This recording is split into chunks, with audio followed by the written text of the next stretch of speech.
the Meva case. Since I couldn't record the video yesterday, I had to come through with a live or something. I had to do something. I had to bring my thoughts to the case.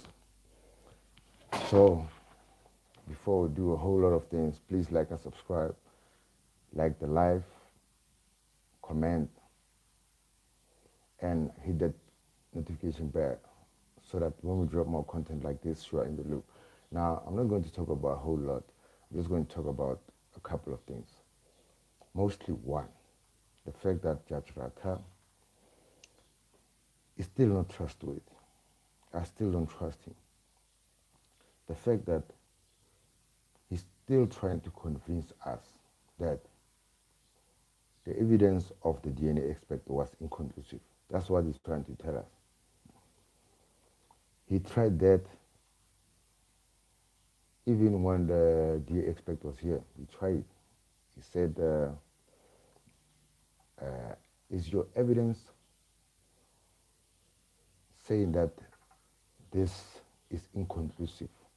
And the expert told him, no, there's nothing like inconclusive. What we deal here with is exclude or include. That's what the expert was saying. Now, I'm still flabbergasted by the fact that Ratha is still stuck on that topic of his that he was trying to put into the expert's head. It's still there. He still feels like that's the line. That's the narrative that we have to tell. I don't get it. Now tell me, are you telling me Balu is still in the same position? Because this apparently is what appearing to be manifesting between Baloy, Ratha, and Guinea. They feel that what the expert was saying is nonsense. What they have to say is valuable, although they are not the experts in this field. Now, why would Judge Ratha say this is inconclusive? When even after Advocate Muniz read that part where it says all these accused are excluded from the head. He never said they were inconclusive or they were found in some other regions. Those other regions that they were found in the analysis. Now, before the conclusion, in the analysis, you can find all types of regions. Everything you can find. It's going to lead you to the ethnicity, the color of the eyes, the color of the hair, all those things that we share as black people that make us black and that make us sub-Saharan. Those are the things that will be shared amongst those people who provided the samples. It's amazing. Like the judge, to me, at this point, is still not trustworthy. I don't trust him at all, because even when the AVL subject was brought up, the fact that the Baloy has to provide the AVL records for those other cars that were involved in the transporting of the suspect, the accused, from their cells to the court cases that they were attending at the beginning of the case. It's amazing. It's very amazing, because he's saying that those people, Mohola said the AVL, the car was not fitted with AVL. Why is the judge being the one who's standing up for the state when they have to provide some information? I still don't trust the judge. I still don't trust the judge, because I feel ever since the judge told us that Oscar Pistorius' phone was not able to be decrypted, and it was, I don't trust this guy at all. That's me. That's just me. I don't trust him. Now it became much more clear yesterday when he said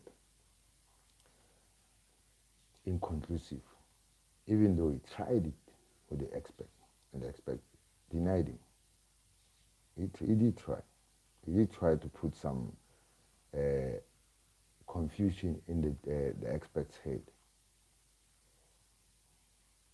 This is just flabbergasting. Another thing that I have questions about is, I think a couple of weeks or days ago, we had on Mrs. Patricia Mashale live that, in fact, he was there as well. Advocate Dave was coming to represent accused number one. But now, I'm just wondering, are you telling me that Advocate Dave and this guy, Advocate Muniz, they are not in communication? Who's missing the message here? Is it Advocate Dave or is it Advocate Muniz? Like, I don't understand. Why would he say he's going to represent accused number one when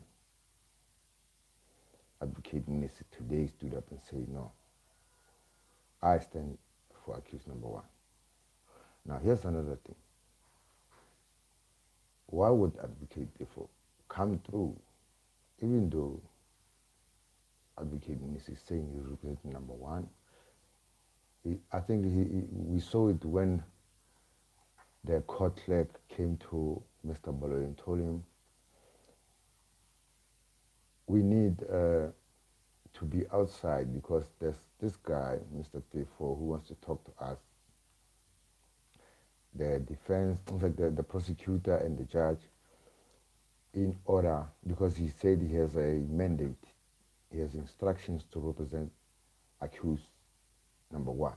Now, this was not like broadcast live as per se, as them saying this on the mic. It was just the hot mic, the mic on while they are not aware that, in fact, the mic is always on probably. So it captured those things, and it even captured the judge when he said, no, I can't go and talk outside.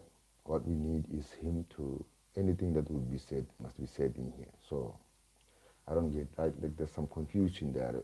I'm failing to understand what's going on with Advocate, therefore, and accused number one. And then why would he feel like he is the one, even though Advocate Muniz stood up and said he's representing number one? Now, this is one thing that I just wanted to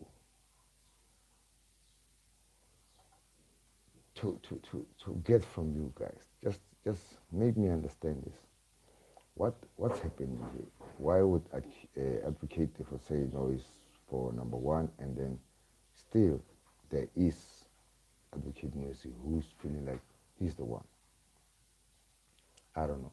And even so, Advocate Mercy today went on and posted some question on behalf of accused number one after he finished cross-examination for accused number three. Now, another thing about Kininda, this guy never really answers a question with yes or no, even when it requires that. You see, for you to tell if somebody is trying to convince you of something that is not there, is when you ask him a question and he brings up things that are totally not asked. Right? Where is the statement for these papers that you brought, the warning statements that you brought from these other police stations? Right? He's trying to tell us advocate who from this area made an affidavit, and then he gave it to this advocate who made an affidavit. Yeah, he's posted there, he's a colonel there. Like, we don't want to know all that. Why are you contributing all that information? It's because you are trying to lead us astray from the real point.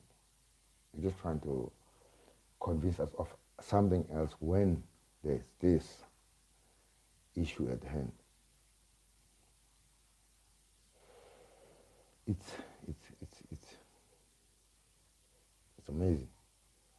Guys, don't say I'm not commenting to whatever is being said there in the chat. I can't even see the chat. I'm just going live so that I have something on the table to talk about this case, because I'm trying to figure out my equipment in terms of recording so that I can give you even the audio. I think now the audio is not really that good because I'm using this mic, and this mic is not really good. I want to say.